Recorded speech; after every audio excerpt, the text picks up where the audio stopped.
السلام عليكم ورحمة الله وبركاته. الحمد لله أمر أن لا تعبدوا إلا إياه وجعل الجنة لمن أطاعه واتقاه وجعل النار لمن تعدى حدوده وعصاه. والصلاة والسلام على الرحمة المهداة وعلى آله وأصحابه ومن اهتدى بهداه. أما بعد فأعوذ بالله من الشيطان الرجيم. بسم الله الرحمن الرحيم. قال الله سبحانه وتعالى: الأخلاء يومئذ بعضهم لبعض عدو إلا المتقين. وقال العباس بن أحنف: فإن كان لا يدنيك إلا شفاعة فلا خير في ود يكون بشافعه. إخواني الأحبة، كما هو من المعلوم وأنتم تعرفون وتعلمون أن الإنسان اجتماعي بطبيعته، يحب العيش وسط الناس، يتعامل ويتعارف، كما في الصحيحين من حديث أبي هريرة رضي الله عنه قال: قال رسول الله صلى الله عليه وسلم: الأرواح جنود مجندة فما تعارف منها ائتلف وما تناكر منها اختلف. قال الإمام الخطابي رحمه الله: فالخير يحنو إلى الأخيار والشرير يحنو إلى الأشرار، فهذا هو معنى ما تعارف من الأرواح ائتلف وما تنافر وتناكر من الأرواح اختلف. لذا لا يحب المؤمن إلا من هو على شاكلته من أهل الإيمان والإخلاص والزهد والصلاح والبر والتقوى، ولا يبغض المؤمن إلا منافق خبيث القلب. وقد قال النبي صلى الله عليه وسلم: المرء على دين خليله فلينظر أحدكم من يخالل. رواه البيهقي في شعب الإيمان وحسنه الترمذي رحمه الله.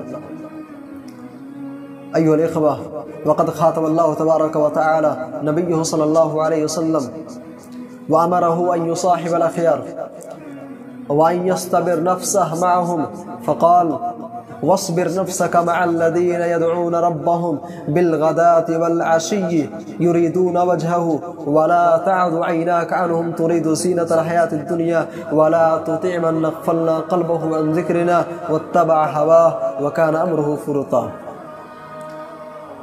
وقال الله تبارك وتعالى في مقام آخر: يا أيها الذين آمنوا اتقوا الله وكونوا مع الصادقين. أيها الإخوة، فهذا التوجيه الرباني والإرشاد الإلهي فيه أن الله تبارك وتعالى حث المؤمن أن يعيش في بيئة يكون فيه الصدق سائدا والبر مسيطرا. أيها الإخوة، وقد ضرب النبي صلى الله عليه وسلم مثلا للجليس الصالح والجليس السوء في أن الأول ينتفع به والآخر يضر صاحبه. فعن أبي موسى رضي الله تعالى عنه عن النبي صلى الله عليه وسلم قال: إنما مثل الجليس الصالح والجليس السوء كحامل المسك ونافخ الكير، فحامل المسك إما أن يهديك وإما أن تبتاع منه وإما أن تجد ريحا طيبة، ونافخ الكير إما أن يهرق ثيابك وإما أن تجد ريحا خبيثة. رواه مسلم. أيها الإخوة، من ثمرات مصابحة الأخيار، من ثمرات مصابحة الصالحين ومحبتهم النزول منزلتهم يوم القيامة. فعن أنس بن مالك رضي الله تعالى عنه قال: جاء رجل إلى رسول الله صلى الله عليه وسلم فقال: يا رسول الله، متى الساعة؟ قال: وما أعددت للساعة؟ قال: حب الله ورسوله. قال: إنك مع من أحببت. قال أنس بن مالك رضي الله تعالى عنه: فما فرحنا بعد الإسلام أشد فرحا من قول النبي صلى الله عليه وسلم: إنك مع من أحببت، إنك مع من أحببت. رواه مسلم. أيها الإخوة، وفي مقابل هذا أن كل صحبة لم تكن لله وأن كل صداقة لم تكن لطاعة الله فإنها تنقلب يوم القيامة عذابا، كما قال الله سبحانه وتعالى: الأخلاء يومئذ بعضهم لبعض عدو إلا المتقين.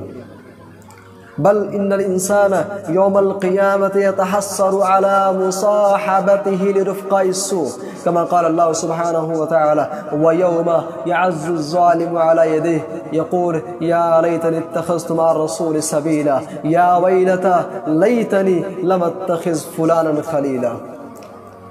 إخواني في الله، لذا اختاروا الصحبة الصالحة، اختاروا الصحبة الصالحة، لأن الصحبة الصالحة تعين المسلم على طاعة الله. وأيها الإخوة، ومن منا لا يحتاج إلى معين ومذكر للطاعة؟ ولقد احتاج موسى عليه الصلاة والسلام فقال: واجعل لي وزيرا من أهلي هارون أخي واشدد به أزري وأشركه في أمري كي نسبحك كثيرا ونذكرك كثيرا. وكان أبو الدرداء رضي الله تعالى عنه يقول لصاحبه: اجلس بنا نؤمن ساعة. وكان أبو هريرة رضي الله تعالى عنه يقول مثل هذا لصاحبه.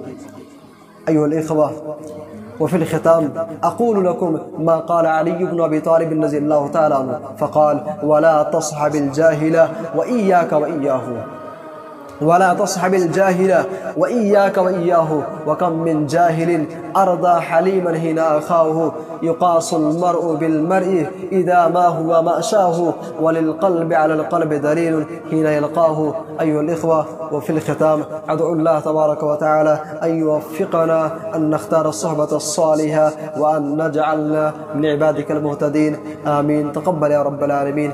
السلام عليكم ورحمة الله وبركاته.